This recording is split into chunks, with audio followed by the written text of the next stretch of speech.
Broadcasting from the business capital of the world, this is the Podcast Business News Network. Today I am with Reiki Master Annie Baker Atwood. She has been with us before. You can find her at redbootsreiki.com. Hi, Annie, and welcome to the show. Hi, thank you. I'm excited to be here. Now, I know you've talked with us a couple times before, but for our new listeners, what is Reiki? I love that question. Reiki is energy. So inside of you, you have all these little energy cells, and you can imagine them as the little battery icon on your phone. Okay. So you have your phone, and then you have your charger block. I am the cord that goes in between the charger block and the phone. So I translate the energy from your source to your phone. So you can be fully charged, because being fully charged is a lot more fun. It's kind of like going on a road trip with a full tank of gas.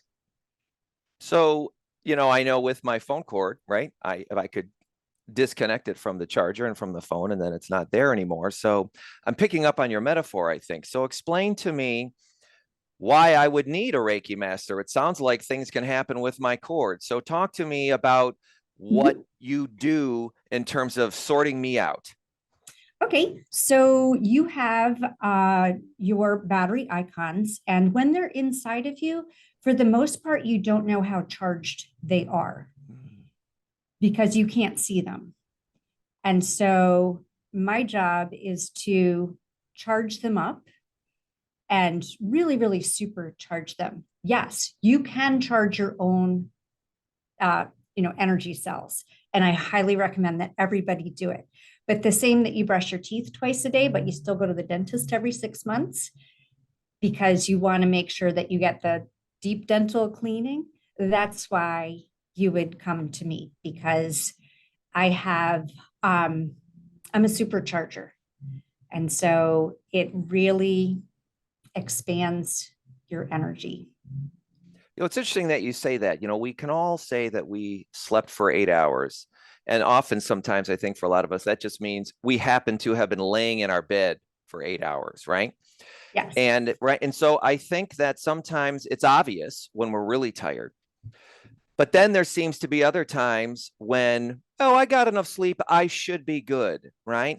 And we don't really know. So do you have a way, if you're working with somebody, to be able to tell if we're at 175 or, mayday, we're in power saving mode? Yes. And if you were in a session with me, we would establish an energetic exchange, just like plugging in the cord. And then I'm going to hover my hands over your energy centers, which are called chakras. And if a chakra really needs a lot of an energy boost, I can feel it. And so it's kind of like little fish coming up in the koi pond when they discover somebody has food. They just like, and then once they're all fed, they, go back away. And so you probably wouldn't feel the difference between your energy cells being at 10% versus 80%, but I feel it. And so I just charge you up. Okay, so, I think we all could easily identify, as I mentioned, if you're not sleeping, your energy is going down. But what are other factors that are out there in the world that can cause our energy to start to deplete? There are a lot of factors. Sometimes other people can kind of pounce on your energy. And as one little cutie, I used to teach kindergarten. She said, "Oh, and then they're full of your awesome and you're full of their ick." And I said, "Yes, exactly." That's a very good way of putting it. And there's also, if you're feeling a lot of emotions, that can drain your energy. If you have, if you're meeting a lot of people, each of your chakras is in charge of a different part of your energy system, similar to different rooms in your house, such as you probably wouldn't sleep in your kitchen. So your kitchen is designed to feed you. Your bedroom is designed for sleeping. And so we have our energy, our chakras, and each one is in charge of a different kind of operating system. And so with college kids, what I notice when they come home is their solar plexus chakra, which is in charge of I trust my gut, is very depleted because they have just met maybe 4,000 other people in college. And they need to make an energetic snap decision. Is this other person's energy going to align with mine or misalign with my energy? And so, one, all college kids need to sleep. We know that. Right. But they also need to recharge their solar plexus, which my son keeps saying, why isn't it a lunar plexus, Mom? I'm like, I don't know. They just call it a solar plexus. And that's the one right above your belly button. All right, let's talk about this for a second. So is it also possible that some people, when we say, oh, I'm jiving or I'm connecting with somebody, that certain interactions and situations could be unknowingly recharging our batteries. And then also there's other people like, oh God, it's Gary again, right? Who just seem to, that you were saying that you're not connecting in a right way, that almost seem to hit the gas on depleting your energy. Talk about if those sorts of two people exist, if that affects us, and maybe how. Sure. So I call it an energetic blueprint, and every person has an energetic blueprint, and every task has an energetic blueprint. Which, is one of my own theories. But if somebody is able to, fill you up, get you into a place where you can relax and expand, and you're just happy to see them, like that little cuddly baby or that little cuddly puppy that you just want to snuggle, those are energetic blueprints that match up to yours very, very easily, almost 100%. But then you might end up, say, in a meeting, and someone is really challenging your statements or your point of view, and in maybe a not so supportive way. I mean, I'm all about being challenged and asked, can you elaborate on that? But when someone is just being mean, I'll use that word. When someone is just being mean, you kind of put up a barrier and you constrict. And so that person is draining to your energy. And you know them as soon as you see them. You could almost kind of feel it, right? Probably at extreme levels, they're giving us the heebie-jeebies, right? But then on the other way, or we know them, right? As I was commenting on Gary a second ago. And then I'm picking up on something else that you're mentioning. Sometimes you just sort of meet somebody and it's almost like within a minute or even less, it's like, I think I might want to mosey on in the party. Or if someone else has joined a meeting who's not normally there, there's like, oh, great, new faces. Or maybe sometimes it's, who's this person sitting over there in the corner? Yeah.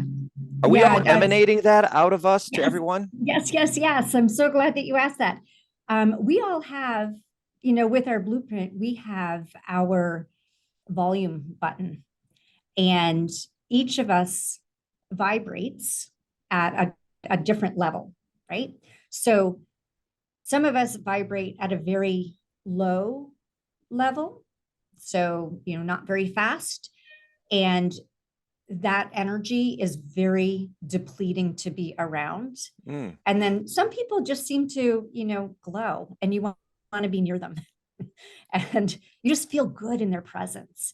And they're vibrating at a very, a lot more little pixels, whatever you want to call it. They're vibrating at a higher level. For a metaphor, could I call it frequency maybe? Frequency, absolutely. Frequency, that would work? That would work. So most people think that we're going to rise to the higher frequency. And that's not true. What happens is you orient to the louder frequency. So just because you're vibrating at a high level doesn't mean that the low level person can't hijack the scene by turning up the volume. And that's what's exhausting, is you want someone to match your vibration because that feels good. But if they're loud and a low frequency, they win. Interesting. So yeah, I think I'll sometimes sum it up as they just suck all the oxygen out of the room, right? Yes, they do. Yes, Now, they do. if two people both had this lower energy, is it still possible though for them to They'll sync? connect. Sure. They will absolutely connect and feel very happy about, oh, wow, I'm in my vibrational bandwidth. But somebody in a different bandwidth, it's harder to connect. And so they can create their own low energy posse, and that's how you can start to really infect a team or something in the negative way, right? Yes, that's exactly right. And if they have a louder volume button than the higher vibration, they still win. And it took me a long time to realize that, because I just thought, oh, well, if I operate at this high vibrational level, everybody will join me and we'll all have joy in our lives. And I'm like, that really didn't work that way. I wish it did, but it didn't. Now, I know one thing I could always tell somebody if they're being a drag is, go see Annie and get your Reiki reset, buddy. But sometimes that might not be something either they're open to right away.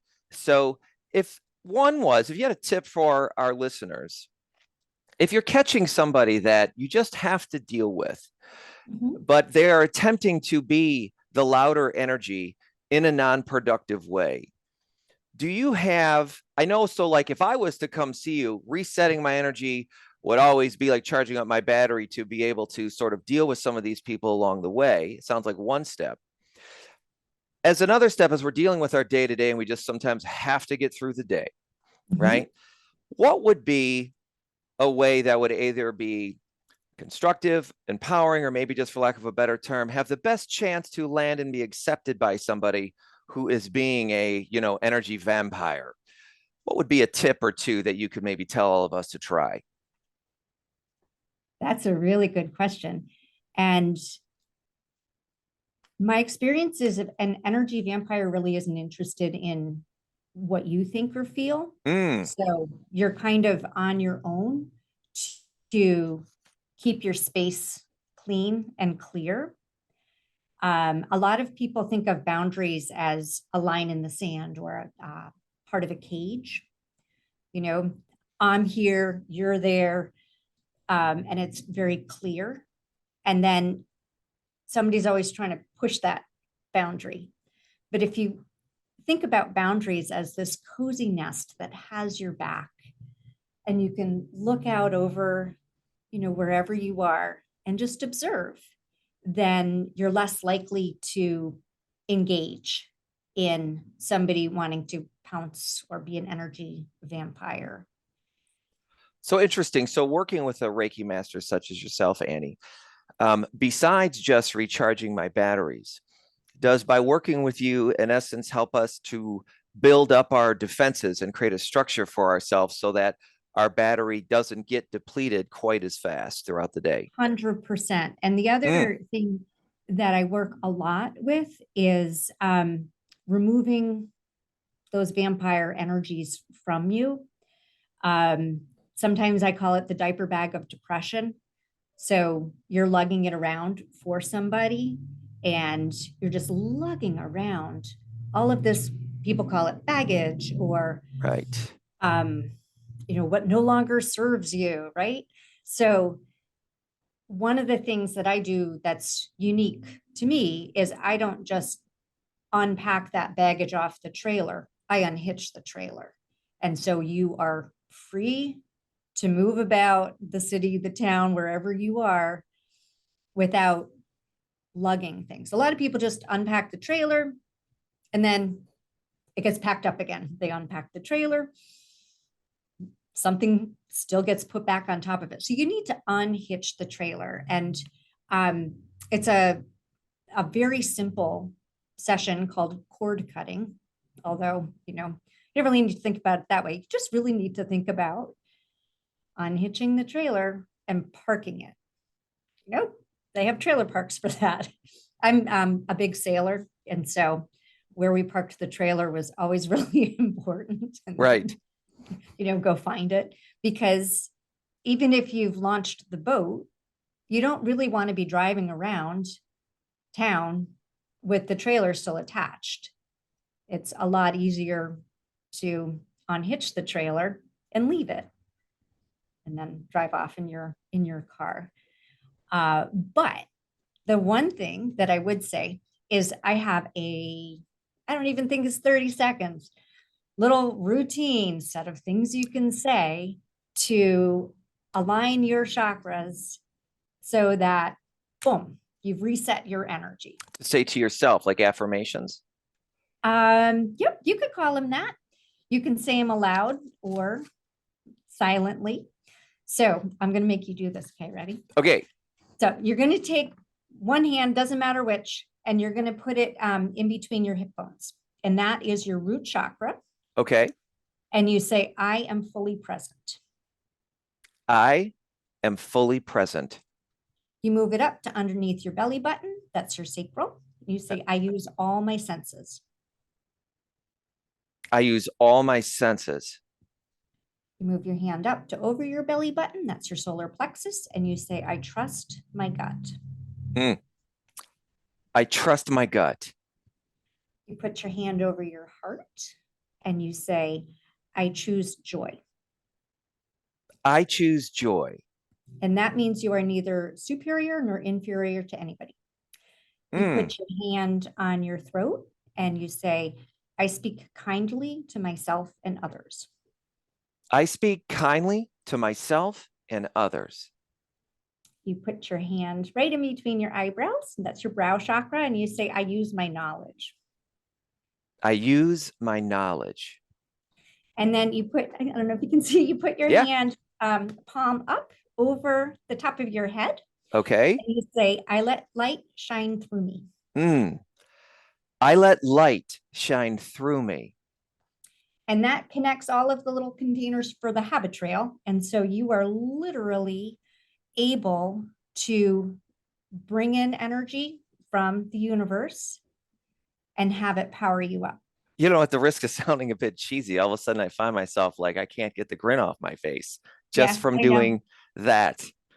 Yeah, it's amazing. It really is amazing.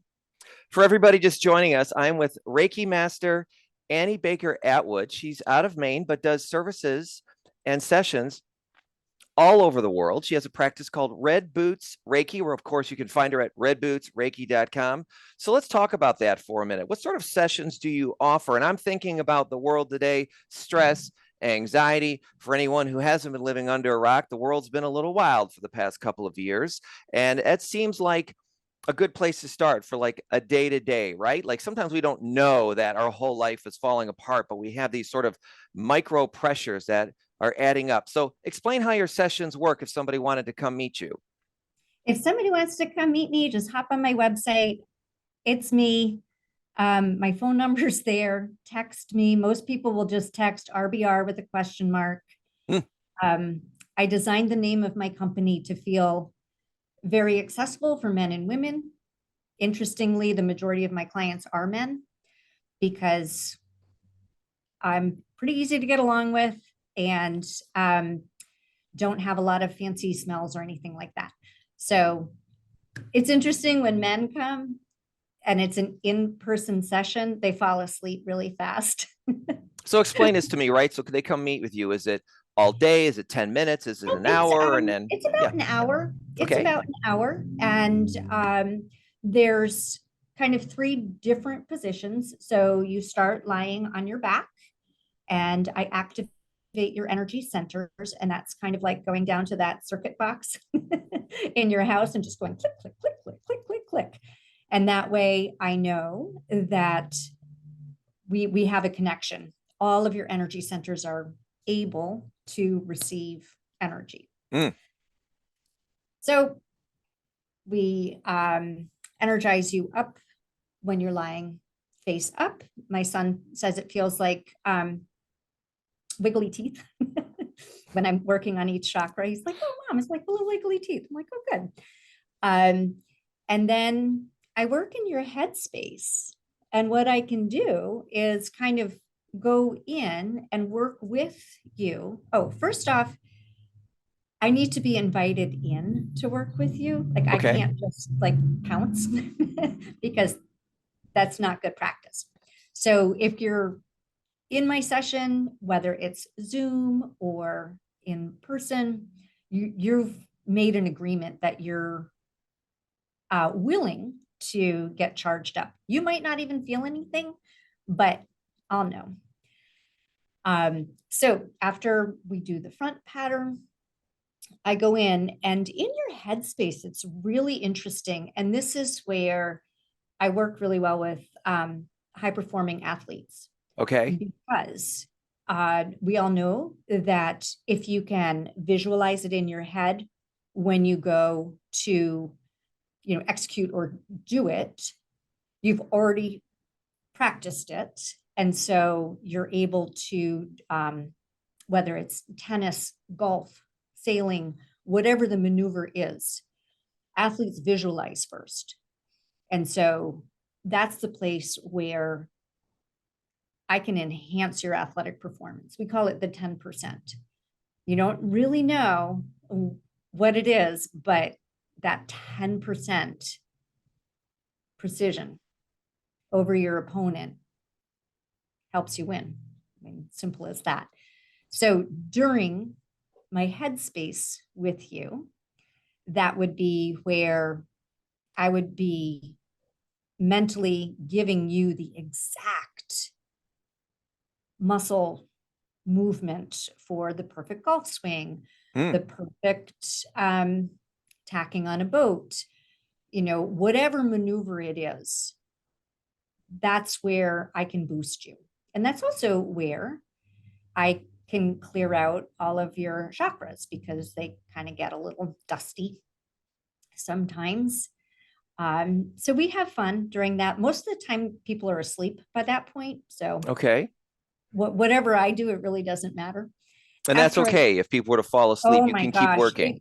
it is my pleasure when someone falls asleep because it means that they are so relaxed. And after we finish with the headspace, if you're comfortable, you lie on your stomach. If that's too much, you kind of curl up and, on your side. It doesn't matter to me because I need to get the other side of the chakras because they kind of emanate through you. And so you have your front side and your posterior side. And the most important thing I do when I'm working on your back is I clear your adrenals. So your adrenals collect stress. And I energetically clear them. And you won't feel it, but I'll feel it. And how your stress feels. It can feel like it's chronic stress, and that kind of feels like dryer lint. Or it can feel more oily. And that's acute stress. So all of my work with COVID patients, I could feel how they were getting better just by, and I mean, obviously it's not really there in the 3D world, but it's there in my world. And I can see how your body is healing by how your adrenals feel. So let me ask you about this. We only have about 4 or 5 minutes left. So you also do, and I found this to be very interesting. You do group sessions. So explain that to me a little bit. And does the group, would the idea be husband and wife, best friends, coworkers, or could you actually have 5 strangers coming together? Like, what's a good setup for a group session, and why would you suggest someone would use one? I would suggest someone use a group session because it's quicker. My group sessions are half an hour. I call it Reiki. You just pop on.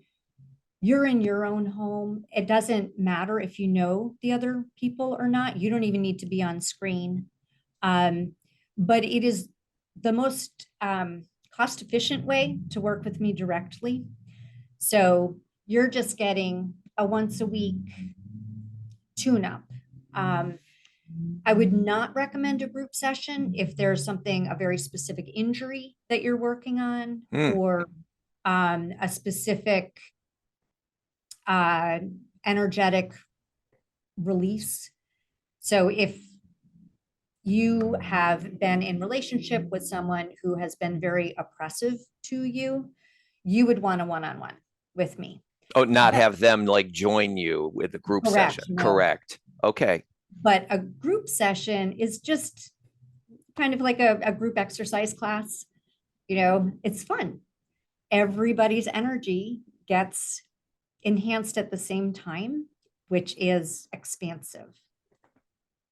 You had said that they were a bit shorter. So how long are your group sessions? Reiki is 30 minutes. Okay. And how many people do you can do a group at a time? Keep it at 8. I like to keep it at 8 people. So 2 to 8. You know, of course, yeah, 2 to 8. Some couples prefer just the 2 of them. Totally understand. And other people are kind of like, sure, you know, I'll hop on a Zoom call. It's, you know, similar to a Zoom call, and, you know, meet some new people because it's first thing in the morning. And it's, I haven't set up my ones for January yet, but it's just a very quick way to energize. Off you go. Enjoy. So your Zoom or virtual group sessions don't have to be amongst participants that all know each other. Is that what Correct. I heard you say? Correct. Interesting. You're so only you'll gonna just see say me 10 on in the morning or screen. something. You're doing one, and then Yeah, you'll it's take 6 reservations. to 6:30 in the morning, because then, you know, everybody can just go off to work. And the idea is get your coffee, relax, let me do the heavy lifting here, and you are going to go forth recharged, refreshed, and with a smile. And what better way to start your day than that? And a good place for us to end this conversation, or should I say just pause this conversation. And I really hope that I get to speak with you again here on our show. Again, everybody, it's Annie Baker Atwood, redbootsreiki.com, and you can email her at redbootsreiki@gmail.com. And for those of us who don't know how to spell it, Reiki is Reiki, correct? Yes. Okay. Book your session today. I spent 40 seconds and I already have this embarrassing grin on my face. So thank you very much for joining us, Annie. Everyone else, you all have a great day. Until next time, I'm Ross Morasso. Bye-bye. Are you looking for even more of the podcasts and hosts that you love? The Podcast Business News Network is proud to announce that you now have even more ways to listen live. Check out the MyTuner Radio, online radio box, and Simple Radio apps on iOS and Android, or find us online. Search for Business News Network on mytuner-radio.com, or search Podcast Business News Network on streama.com and onlineradiobox.com/US. Take your podcast on the go and don't miss a minute of the action.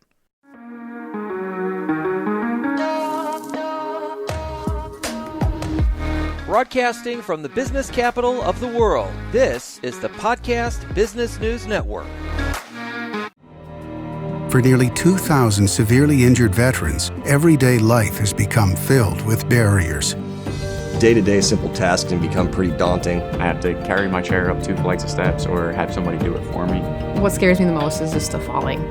When I'm struggling with my house, I think, you know, to have that one great barrier just knocked down, I mean, it's crucial. Home for Our Troops is a wonderful nonprofit that builds a Mortgage-free, fully adaptive, handicap-accessible house. And there's no catch. It'll be our very first home that we've ever owned. This is a game changer. This is where your life begins again. We need you to join us in completing this important mission. Please visit hfotusa.org and help build homes and rebuild lives. Because of you, everything's It's going to be okay.